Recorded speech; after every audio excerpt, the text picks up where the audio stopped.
Join Forum IS Academy, trusted by hundreds of toppers, including IS Rank 1 Shruti Sharma.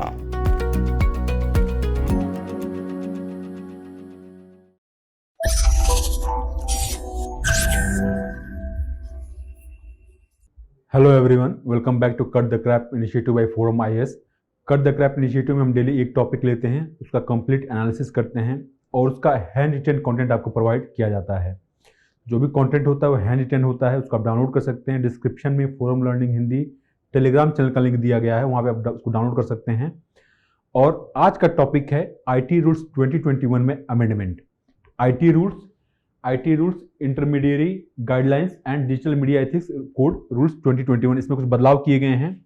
ये होगा आज का हमारा डिस्कशन कि बदलाव जो किए गए हैं इसमें क्या बदलाव किया गया है और क्या उस बदलाव से क्या क्या कंसर्न्स हैं। जो कंटेंट है इसका आप देख सकते हैं, इसको आप डाउनलोड कर सकते हैं, डिस्क्रिप्शन में लिंक दिया गया है। ठीक है, form learning Hindi Telegram channel का, उसको आप वहाँ पे आप जाएँ, इसको आप डाउनलोड कर लें। तो आज का हमारा डिस्कशन है आईटी रूल्स 2021, जो भी अमेंडमेंट इसमें हुआ है। तो अमेंडमेंट क्या हुआ है?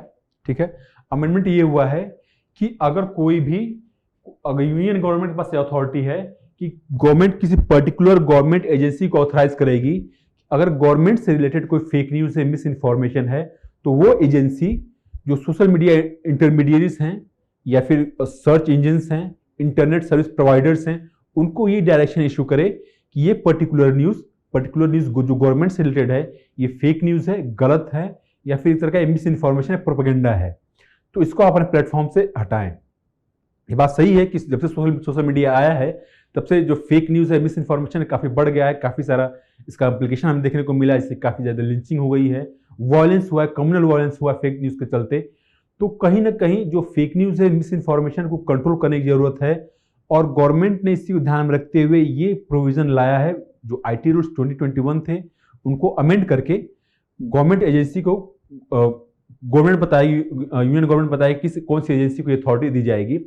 तो गवर्नमेंट ने अभी प्रेस इंफॉर्मेशन ब्यूरो को फैक्ट चेकिंग यूनिट ऑथराइज किया है। फैक्ट चेकिंग जो एजेंसी होगी गवर्नमेंट की वो होगी पीआईबी। हालांकि अभी तक पीआईबी का अपना एक उनका इंटरनल सेल था जो कि गवर्नमेंट से रिलेटेड जो भी फेक न्यूज था, मिस इन्फॉर्मेशन था, उसको अपने वेबसाइट पर पब्लिश करते थे कि ये पर्टिकुलर न्यूज फेक है या फिर मिस इन्फॉर्मेशन है ये।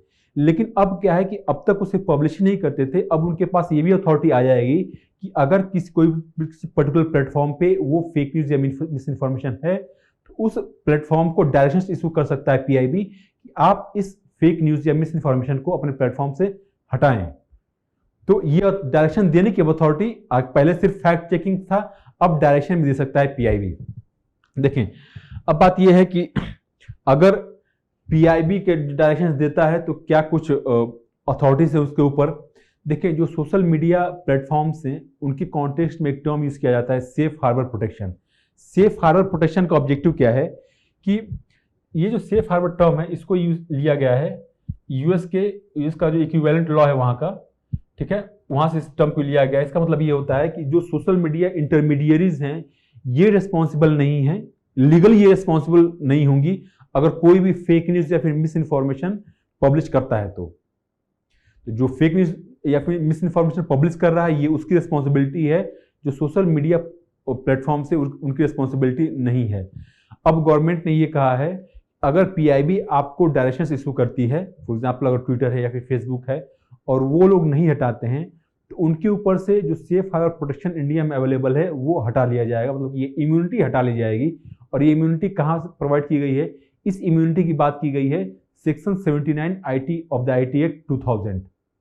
उनको इम्यूनिटी है कि उनके वो लीगली लायबल नहीं होंगे, कोर्ट में उनको नहीं ले जा सकता कि आपके प्लेटफॉर्म पे ये पर्टिकुलर न्यूज फेक था और इसका ये इम्प्लीकेशन देखने को मिला, इसके चलते फॉर इंस्टांस कम्युनल वायलेंस हुआ, तो आपकी भी जिम्मेदारी बनती है, आप भी लीगली लायबल है इस वायलेंस के लिए। तो अगर कोई प्लेटफॉर्म उस न्यूज को नहीं हटाता तो उसके ऊपर से जो इम्यूनिटी है सेफ हार्बर का वो हटा लिया जाएगा, पहली बात। दूसरी बात यह है कि इंडिया में अगर कोई ग्रीवेंस ऑफिसर नहीं है उनका तो भी उनको सेफ हार्बर इम्यूनिटी नहीं मिलेगी। तीसरी बात यह है कि अगर कोई यूजर कोई कंप्लेंट करता है तो उस कंप्लेंट को एक पर्टिकुलर टाइम पीरियड में एड्रेस करना होगा, रिड्रेस करना होगा, अदरवाइज अगेन जो सेफ हार्बर का इम्यूनिटी वो अवेलेबल नहीं रहेगा। तो 3 कंडीशंस में जो इम्यूनिटी है वो डाली जाएगी। पहला, जो डायरेक्शंस हैं उसको कंप्लाई करना पड़ेगा। दूसरा, ग्रीवेंस ऑफिसर रखना पड़ेगा इंडिया में, सिर्फ इंडिया के लिए। और तीसरी बात यह है कि जो कंज्यूमर के कंप्लेंट्स हैं, जो यूजर्स के कंप्लेंट्स हैं, उसको रिड्रेस करना पड़ेगा। अब देखें, अब बात यही कंसर्न्स में क्या क्या है। देखें, पहली बात तो ये है कि जो कंटेंट सोशल मीडिया प्लेटफॉर्म से ब्लॉक करने की बात है, उससे रिलेटेड ऑलरेडी अमेंडमेंट्स हैं, लॉस हैं। पहली बात है कि जो सेक्शन 69A है, again IT rules, IT act 2000 का ही है, इसमें प्रोसीजर बताया गया है कि कैसे जो कंटेंट उसको ब्लॉक करना है। और जो श्रेया सिंघल केस हुआ था, श्रेया सिंघल केस में सुप्रीम कोर्ट ने इसको सही भी ठहराया था कि अगर कोई कंटेंट को हटाना है तो ये रूल्स सफिशिएंट हैं कि प्रॉपर तरीके से रीजन डोमेन में किसी कंटेंट को ब्लॉक किया सकता है। इसमें क्या बात की गई, इसमें बात ये की गई है कि जब बहुत जरूरी हो, नेसेसरी हो, तभी इस प्रोविजन का इस्तेमाल किया सकता है। यानी कंटेंट ब्लॉक तभी किया सकता है जब बहुत जरूरी हो। और बहुत जरूरी किन किन ग्राउंड्स पर हो सकता है, तो सुप्रीम कोर्ट ने भी कहा था कि जो आर्टिकल 19 क्लॉज 2 में जो ग्राउंड्स दिए गए हैं किसी के freedom of speech and expression को लिमिट करने के लिए, like sovereignty and integrity, friendly relations with foreign states, public order, decency, कोई कम्युनल वायलेंस इंसाइट ना करे, तो इन ग्राउंड्स पे जो कंटेंट है उनको ब्लॉक किया सकता है। तो जितने भी चाइनीज ऐप को गवर्नमेंट ने ब्लॉक किया है, इसी 69A के अंडर ही ब्लॉक किया है। अच्छा, तो जब बहुत जरूरी है और सेंट्रल गवर्नमेंट ये सेटिस्फाइड है कि नहीं ये सफिशिएंट ग्राउंड है ब्लॉक करने के लिए, तभी ब्लॉक किया जाएगा, इन ग्राउंड पर ब्लॉक किया जाएगा। और जो रीजन है ब्लॉक करने का उसको राइटिंग में रिकॉर्ड किया जाएगा। तो रीजंस को राइटिंग में रिकॉर्ड किया जाएगा। और इस प्रोसीजर को सुप्रीम कोर्ट ने श्रेया सिंघल केस में सही जस्टिफाई, इसको सही ठहराया था कि प्रोसेस ठीक है। अब देखें, अब एक तरह का पीआईबी को यूनि डायरेक्शनल अथॉरिटी दे दी जाएगी, सिर्फ पीआईबी डायरेक्शन देगा, कोई टू वे कम्युनिकेशन नहीं होगा। तो कहीं ना कहीं जो 69A है उसको बाईपास करने की कोशिश की जा रही है, फिर कि उसको डायल्यूट करने की कोशिश की जा रही है। दूसरी बात है कि श्रेया सिंघल केस में ही कोर्ट ने जो कंटेंट है ऑनलाइन, फॉर एग्जांपल कोर्ट ने ये कहा था कि अगर कोई ऑफेंसिव मैसेज किसी को भेजता है ऑनलाइन, तो पहले ये मैसेज पनिशेबल था, ठीक है, यानी कि तरह क्रिमिनल एक्ट था वो। ये कहां बात की गई थी, ये बात की गई थी आईटी एक्ट के सेक्शन 66 में। सुप्रीम कोर्ट ने सेक्शन 66 को स्ट्रक डाउन कर दिया, बोला कि this is unconstitutional and ultra vires to the constitution. और सुप्रीम कोर्ट ने कहा कि ये पनिशेबल नहीं रहेगा। दूसरी बात यह है कि सुप्रीम कोर्ट ने भी कहा कि ऑलरेडी क्लियर गाइडलाइंस अवेलेबल हैं 69A में, और उन्हीं गाइडलाइंस के थ्रू किसी कंटेंट को ब्लॉक किया जाएगा, ऐसा कहा सुप्रीम कोर्ट ने। तो कहीं ना कहीं ये देखने को मिल रहा है कि जो 69A है, श्रेया सिंघल का जजमेंट है सुप्रीम कोर्ट का, उसको बाईपास करने की कोशिश की जा रही है। आगे जो कंसर्न है वो ये है कि इसमें कहीं भी राइट टू अपील की बात नहीं की गई। अगर पीआईबी के डायरेक्शन को लेकर कोई सोशल मीडिया प्लेटफॉर्म डिसएग्री होता है तो कोई अपीलेट अथॉरिटी नहीं है जहां पे इसको अपील किया जा सके या फिर कोर्ट के पास जाया जा सके, ठीक है। ऐसी इसमें कोई बात नहीं की गई है, कोई जुडिशियल ओवरसाइट भी नहीं है। तो गवर्नमेंट अब ये डिसाइड करेगी कौन सा न्यूज फेक है या फिर क्या मिस इन्फॉर्मेशन है। अब देखिए, गवर्नमेंट के पास अगर एग्जीक्यूटिव के पास ये अथॉरिटी आ जाए कि क्या फेक है क्या नहीं, तो क्या इस पावर का मिसयूज नहीं किया सकता।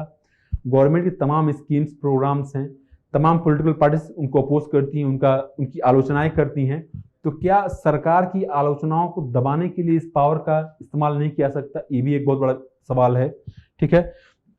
फिर इसमें यह है कि जो अगर गवर्नमेंट के पास ये अथॉरिटी है कि गवर्नमेंट डायरेक्शन दे सकती है किसी पर्टिकुलर कंटेंट को हटाने के लिए, तो अच्छा डायरेक्शन दे सकती है। दूसरी बात ये है कि इम्यूनिटी अवेलेबल नहीं रहेगी, डायरेक्शन को फॉलो नहीं किया सकता है, तो कहीं ना कहीं जो लोगों का freedom of speech and expression है उसको दबाने की बात, ऐसा लग रहा है, जो क्रिटिक्स ऐसा कह रहे हैं कि लोगों की freedom of speech and expression को दबाने की कोशिश यहाँ पे की जा रही है।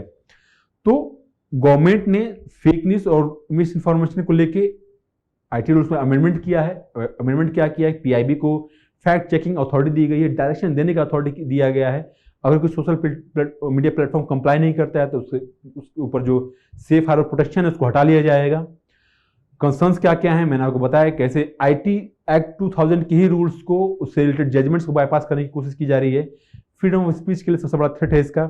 अब बात यह है कि समाधान क्या होना चाहिए, क्योंकि फेक न्यूज, मिस इन्फॉर्मेशन एक बहुत बड़ा चैलेंज है आज के डेट में। अब इसका समाधान क्या होना चाहिए? समाधान ये होना चाहिए, एक इंडिपेंडेंट कमिटी होनी चाहिए जिसमें कि जो डिजिटल मीडिया से रिलेटेड जो एक्सपर्ट्स हैं वो हों उसमें, जो सीनियर जर्नलिस्ट है वो हो उसमें, और वो एक कमिटी डिसाइड करे कि कौन पर्टिकुलर न्यूज़ फेक न्यूज़ है या फिर क्या मिस इन्फॉर्मेशन या फिर प्रोपेगेंडा है, और वो डायरेक्शंस इशू करें।